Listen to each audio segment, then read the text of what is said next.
guys, it's Mrs. Markowitz. How's everybody doing? Today I'm going to read a fun story for you. This one's called Anansi and the Moss-Covered Rock. It's one of my favorites. This one's by Kimmel. Anansi and the Moss-Covered Rock. Once upon a time, Anansi the spider was walking through the forest when something caught his eye. It was a strange moss-covered rock. How interesting, Anansi said. Isn't this a strange moss-covered rock? Kaboom!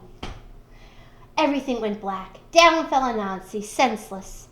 An hour later, Anansi woke up. His head was spinning. He wondered what had happened. I was walking along the path when something caught my eye. I stopped and said, "Isn't this a strange moss-covered rock?" Kaboom! Down fell Anansi again.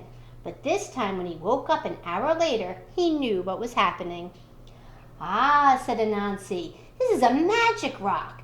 And whenever anyone comes along and says the magic words, 'Isn't this a strange down he goes." "This is a good thing to know," said Anansi, "and I know just how to use it." So Anansi went walking through the forest until he came to Lion's house. Lion was sitting on his porch. At his feet was a great pile of yams. Anansi loved yams, but he was too lazy to dig them up himself. Anansi said to Lion, "Hello, Lion. It is very hot today. Don't you think so?" "Oh, yes," Anansi said Lion. "It is terribly hot."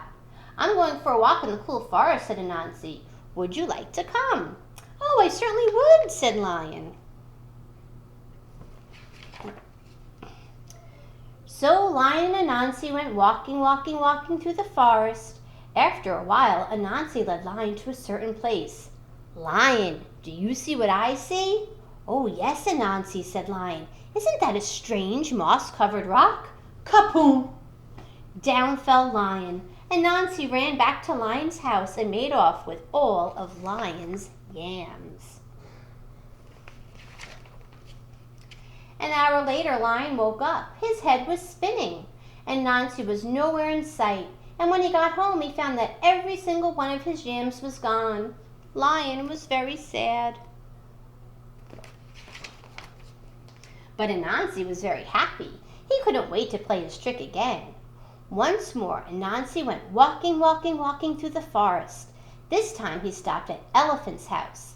Elephant was sitting on his porch. At Elephant's feet was a great pile of bananas. Anansi loved bananas, but he was too lazy to pick them up himself. So he said to Elephant, "Hello, Elephant. Isn't it hot today?" "Oh, it is," Elephant agreed. "I'm going for a walk in the cool forest," Anansi said. "Would you like to come?" "Oh, that sounds nice," said Elephant. "Thanks for inviting me, Anansi." So Anansi and Elephant went walking through the forest. After a while, Anansi led Elephant to a certain place. "Elephant, look! Do you see what I see?" Elephant looked. "Yes, I do, Anansi. Isn't that a strange moss-covered rock?" Kaboom! Down fell Elephant. Anansi ran back to Elephant's house and made off with all of his bananas. An hour later, Elephant woke up. His head was spinning. Anansi was nowhere in sight. And when he got home, he found that every single one of his bananas was gone. Elephant was very sad. But Anansi was very happy. He couldn't wait to play his trick again. He played it on rhinoceros and hippopotamus. He played it on giraffe and zebra. He played it on every single animal in the forest. But all this time, watching from behind the leaves, was Little Bush Deer. Little Bush Deer is small and shy and very hard to see. She watched Anansi play his wicked trick again and again on all the other animals. Little Bush Deer decided it was time for Anansi to learn a lesson. So Little Bush Deer went deep into the forest to where the coconut trees grow. She climbed a coconut tree and threw down a great many coconuts. She carried the coconuts home in a basket and set them on her porch. Then she sat down beside them to wait.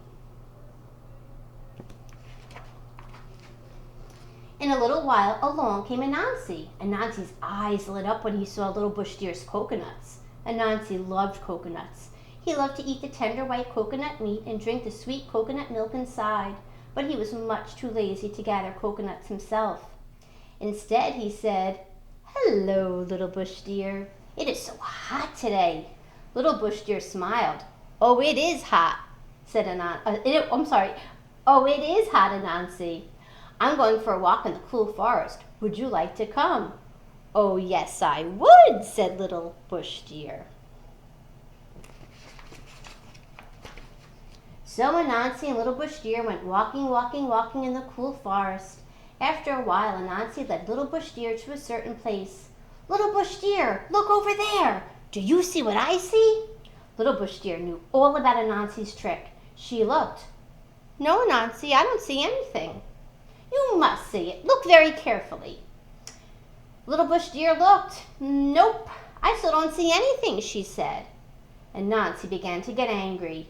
"You must see it. Look over there. Look right where I'm pointing. Do you see it now?" "No, Anansi," said Little Bush Deer. Anansi stomped her legs. "You see it. You just don't want to say it." "Say what?" said Little Bush Deer. "You know. Is that what I'm supposed to say?" "Yes," said Anansi. "All right, then I will say it to make you happy. You know," said Little Bush Deer. "There, I said it. Are you satisfied?" "No," Anansi shouted. "You're not supposed to say you know." "Well, then what am I supposed to say?" "You're supposed to say, 'Isn't this a strange moss-covered rock?'" Kapoom! Down fell Anansi.